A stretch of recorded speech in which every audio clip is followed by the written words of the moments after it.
everyone, it's John from What Up, and welcome back to another video. Yes, we're back with some Wheel of Time news, and we're going to talk about everything today from a new casting all the way up to including some games that might be coming our way that are Wheel of Time related. Yes, we do have some additional merch coming. They are not show related, but it is coming, so we're going to talk about that today. We have a few other little tidbits in here, including some posts from the cast as well, and I have an announcement about Lord of the Rings. That'll happen at the very end of the video, so if you're a big Rings of Power fan, I know it's not out yet, but if you're waiting for it, or if you're a big Lord of the Rings fan, and you do like What Up, make sure you stay tuned at the end of the video for a small announcement about something that I have coming up in September when the show drops. Now, before we get into the video, if you're new to the channel and you don't know what we do here, we cover Wheel of Time show news. So anything and everything to do with the Wheel of Time, that's what we talk about here. If you like that sort of thing, make sure you subscribe to the channel and click that like button. And now I do have to give a spoiler warning because we have a new casting and I'm going to be doing a little bit of speculation on which role this person may be playing in the second season of Sony and Amazon's Wheel of Time show. So, spoiler warning, in this video we're talking about castings and roles for the second season of the Wheel of Time show. So you haven't read at least the first 3 books, that's The Eye of the World, The Great Hunt, and The Dragon Reborn, and have not watched the first season of Sony and Amazon's Wheel of Time show, I may ruin minor plot points and minor character arcs from those 3 books and the first season. Alright, all of that being said, let's get on to the video. Alright, so we're going to start off with the casting information first, and this comes to us straight from the actress's mouth. Lubna Kerr posted this on Twitter yesterday. I've kept the secret for a year, but can now share. You can see me in the second season of Wheel of Time on Amazon Prime. Tiny part, but the experience was amazing. Hair and makeup in Prague and filming in Italy. I was treated like a queen. Now, there's a couple of things that we can pick out of that tweet, but I want to talk just a bit about who Lubna Kerr is. First, she is a Pakistani-born, Glasgow-raised, Scottish actress, comedian, and pharmacist. Yes, her trained profession is pharmacy, and she's been acting since about 2011 and has been doing stand-up for a number of years as well. Her most famous stand-up skit is centered around the Asian Ellen DeGeneres show. It's absolutely hilarious. You can watch some of her stuff on YouTube. I've left links to a couple of her different comedy things she's done down below, and she's also been part of the Edinburgh Festival since about 2019. Now, Lubna Kerr is not just an accomplished comedian, pharmacist, and sometimes actress, but she's part of the second season of Wheel of Time. She did let us know that. And in that tweet, she gave us a little bit of information. Maybe she's not quite sure exactly how much attention the fandom pays, but she said her hair and makeup was in Prague, she filmed in Italy, and she was treated like a queen. So, she filmed in Italy. Right now, the people we know that filmed in Italy are Rosamund and Daniel, so that's Moraine and Lamb, Priyanka, who plays Alana, Madeline Madden, Sierra Coveney, who plays Egwene and Elaine, as well as Marcus Rutherford, and a few others. So a lot of that seems to be centered around the Aes Sedai, and some of the novices, perhaps. So we have Elaine and Egwene in training there. So this could be a small role, but she was treated like a queen. Who could she possibly be? Now, if we're thinking royalty, could be a member of royalty from Andor. We're talking perhaps not Elaine's mother, but maybe one of the other members of royalty who do show up later on in the series as part of certain successions and political plots. Maybe she's royalty for Tyr. Maybe, we really don't know. But I think when she said she was treated like a queen, that is a small hint that perhaps, just perhaps, she's either nobility or royalty in the show. It's a small part, so it's probably not something that's going to reoccur, which is why I said it's probably not Elaine's mother, because Elaine's mother does have a recurring plot later on in the book series. But someone who does show up for a small amount of time and then leave. So I want to hear what you folks think. Which member of royalty do you think she'd play in the show, if she is playing a member of royalty? Now, you got to remember, this is pure speculation on my part. I really don't know anything about that, but we do know that she filmed in Italy around much of the Tower-centric cast, and it's quite possible that she's playing royalty because of the way she worded her tweet. I'd like to think that's not a mistake. I mean, it could be completely unintentional, but really, we've learned here in the Wheel of Time fandom that not much is. So let me know in the comments down below who you think she could play, who you think you'd like her to play in the show. Remember, she did say it's a tiny part, so it's probably just a walk-on role or perhaps maybe a line or two. We're not entirely sure. All right, so now we're getting some social media posts. This one was posted by Jennifer Chion Garcia on her Instagram story. Now, if you don't know who she is, she plays Lyanna in the first season of The Wheel of Time. And much to everyone's dismay, myself included, she had a very small part. She was only in a few scenes. She only had a couple of lines. Even though she's a central character much later on, she really didn't play much of a part in the show. I'm hoping that changes for season 2 and beyond, because as to my knowledge, she's really the only Canadian working on the show, and she represents my country. I think it's absolutely fantastic. So we're talking about this post, which is kind of an oddity in itself because a lot of the cast, the crew, and people that are working on the show have been posting very little on social media about the show. And I think that's mainly due to Amazon and Sony cracking down and telling them, look, don't do this. We saw what happened with season 1. We don't want the same thing to happen with season 2 because we know the fandom and we know they're going to pick everything apart. So this got posted. Now, this here is, jerry-rigged just a little bit. I've upped the contrast and moved it around a bit. But what it is it says her character's name at the top, Liana, and then it says Jennifer Chiana Garcia underneath it. And below that are a couple of boxes, and one of them had what appeared to be a date in it with a few 2s. Now, what could this be? I've compared this to scripts I had for season 1. It doesn't match. I've compared this to call sheets I've had for season 1. It doesn't match. I've compared it to side scripts I've had for season 1. It doesn't match. I've compared it to storyboards I've had for season 1. It doesn't match. Now, I will let you folks know, I had all of that for season 1. I got bupkis. Absolutely nothing for season 2. So, kind of hoping that maybe somebody will slip me something at some point or another, but it hasn't happened yet. This doesn't appear to match any of those things. It does look like it's perhaps a photograph of a computer screen because there's some reflections in the front of it, or perhaps a screenshot of something like that. And it almost appears to be made on a spreadsheet, could be a schedule, could be anything. I have no idea, but it does give us at least a little bit of a hint that we know Liana will be in scenes in season 2, which we sort of expected anyway. And we know that she was on set at certain times during the last year, so we knew that anyway, but officially now we know that she's going to be part of season 2. So I want to hear what you folks think. Where do you think she's going to fit into season 2? Are they going to do some of the elements of the fight in the tower? Are they going to integrate some of Matt's storyline from book 3? I want to know what you folks think. I only gave slight spoiler warnings to the video, so of course I'm not going to dive too much into it, but let me know in the comments down below, and be warned, the comments are probably full of spoilers, so if you're reading them, you're going to get spoiled some stuff. Let me know how you think Liana's going to fit into season 2 and what this means. Now, the next bit of social media comes to us from Sarah Nakamura. She is the book consultant for the show. If you don't know what that is, that's the person that basically is there to answer questions. So when the writers get together and they say, we're going to do this, they ask her advice. They say, how does this fit into the story? What are these changes? What will they do?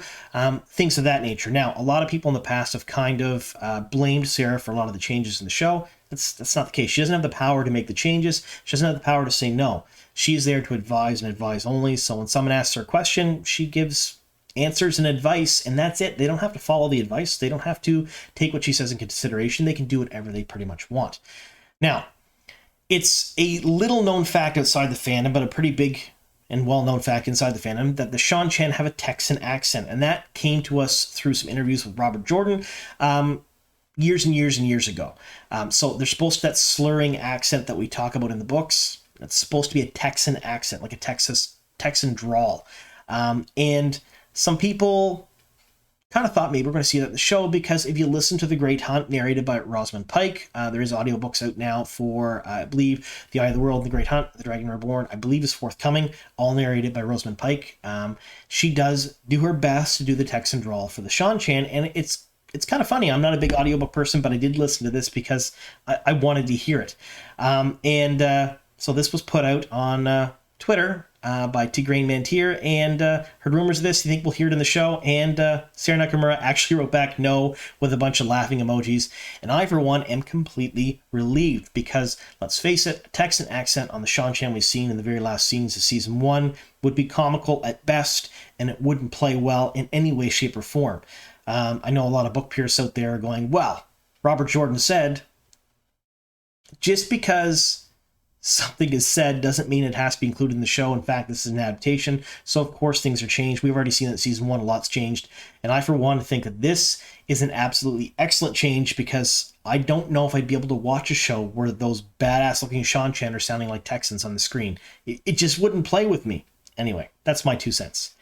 Now, last thing we're going to talk about is this. This was a copyright claim filed back in June. Now, I want to stress that this isn't a new claim. This is a updated version, or a renewed claim for the White Tower. Now, this has to do with the nature of production and development, creation, production, distribution, and post-production of episodic series, limited series, movies for television, streaming services, theatrical films, virtual and augmented reality productions, multimedia entertainment content, entertainment services, namely providing online electronic games, gaming services, and the nature of operation and coordination of game tournaments, leagues and tours for recreational computer, and it goes on and on and on, and it talks about gaming a lot. Now, I've said this before, Red Eagle Entertainment, which is now Age of Legends Entertainment, or Age of Legends Productions rather, own all of the rights to the Wheel of Time. They pretty much do. For anything other than written word, they own that. They're the ones that helped Sony and Amazon option it to get the show on the go. They're actually executive producers in the show as well, but they hold the rights to it. Now, they don't hold the rights to show-related stuff. So, for example, if Age of Legends decided that they wanted to, I don't know, make a board game out of the show characters, they couldn't do that. Those rights lie with Sony and Amazon, and Sony is completely in charge of all the marketing, all of the merch, all of that stuff. They take care of that stuff for the show. So this couldn't happen. But they can do things that are strictly Wheel of Time related. Now, I've mentioned in the past 6 months or so, a couple of times, that we are going to see some things coming from Age of Legends in the future. Namely, we're seeing a trilogy of movies that they are shopping around for a director right now, so the writing has gone well. The treatments are pretty much done, and they're trying to find a director and a studio for it. And those movies will center around the breaking of the world and the formation of the White Tower. Pretty exciting. I can't wait to see it, but I will stress they are not connected to the show in any way, shape, or form because it is a different Wheel of Time production. I've also mentioned that they're looking at doing some games, electronic games, video games of that nature, whether they be mobile or on the computer or on platforms. Those are things that they're looking at. We've already seen something a little bit similar with some of the promotional material for the show prior to the first season. But this is going to be just Wheel of Time related, not show related. And I've also mentioned things like an anime that was kicked around and talked about at one time or another, another show, spin-offs, all of those things, all of these other things that they're coming up. There's a hole right now, a massive hole for Wheel of Time merch and Wheel of Time stuff, whether it be games or other shows or movies or cartoons or what have you. We don't have any clothing other than those god-awful, horrible hoodies that Amazon put out. We have very few pieces of merch from the show. We have the Legacy Ring by Bandali Jewelry. We have the Heron Mark Blade. We have a couple of other things right now that are being produced, but there's no Funko Pops. There's no Lego. There's no new comic books. There's basically nothing that a lot of collectors and a lot of fandoms, people in different fandoms, not just the Wheel of Time fandom, really enjoy right now. And Sony and Amazon have really, really dropped the ball on that. And I'm thinking, considering this was put in for renewal, that Age of Legends Productions is going to start picking up the slack. I think we're going to start seeing in the next year or so other Wheel of Time merchandise, other Wheel of Time projects that are not related to the show. I mean, the show has brought Wheel of Time to the forefront. It's brought a lot of new fans in to read the series and a lot of new fans into the Wheel of Time fandom. So why not? Why not have more Wheel of Time stuff? I, for one, am pretty excited about it because I missed out on the comics. I missed out on all that stuff that was around, like the Tarvalon marks, things like that happened years and years and years ago. I really wasn't part of the fandom back then. I'd read the books a bunch, but I didn't talk about it online with many people. I didn't know there was other things out there for it. I just enjoyed the books. And I'm kind of sad that I never got a hold of any of that stuff. But now there's hope that some of this stuff will come back for the future. So let me know in the comments down below what you folks think. Would you play a mobile game? Would you play a game on a platform like PlayStation or perhaps a Switch or Xbox? Or would you prefer something PC-based? What do you think this could mean? Let me know. Now, we're going to get on to that Lord of the Rings announcement that I talked about.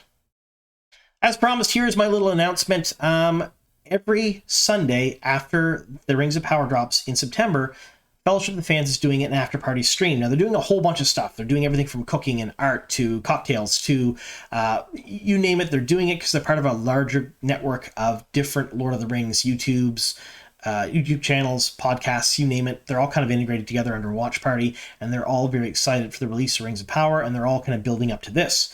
Now, two of the things that they're doing on Sundays after the show airs is the two separate panels. One panel will be for experts. So these people know Lord of the Rings really, really well. They're going to discuss the show, discuss the lore, talk about how things are changed and how they fit in and all of that stuff. I have nothing to do with that panel. I've read Lord of the Rings before a few times, but probably not since high school. I've watched Peter Jackson's movies a bunch, including the extended editions. We've had viewing parties here at the house a couple times for it because I really, really enjoy them. I love them, but I am by no means an expert. I couldn't even tell you half the characters' names other than Frodo and Gandalf. But there is a second panel. In this panel I am a guest host for pretty much the duration of the entire series, and that is for novices, people who don't know much about Lord of the Rings, who are just enjoying the show for what it is. And we're going to talk about the merits of the show, talk about how it looks, how it feels. We'll talk about all that stuff without bothering ourselves with silly lore and how things are supposed to fit in, if that makes any sense. So that's what we're going to do there. It's going to be at 2:30 Eastern on Sunday for the duration of the show, and I will be a guest host in that. So make sure you follow Fellowship of the Fans. I've left a link down below in the description box. We're going to talk about it over there. Make sure you subscribe to them and see me on that channel. And I will also be doing sort of a small video for every single episode of Lord of the Rings that drops here in the channel, on this channel. Just a review, talking about the show and how I like it or not. Won't be real in depth. I'm not going to cover all of the news or anything like that, but I do want to talk about the show because I'm going to be watching it anyway, and it's one of those things that I think I'm going to enjoy. So that's all we have for you today. I want to thank you so very much for sticking with us here to the very end, and here's to many more.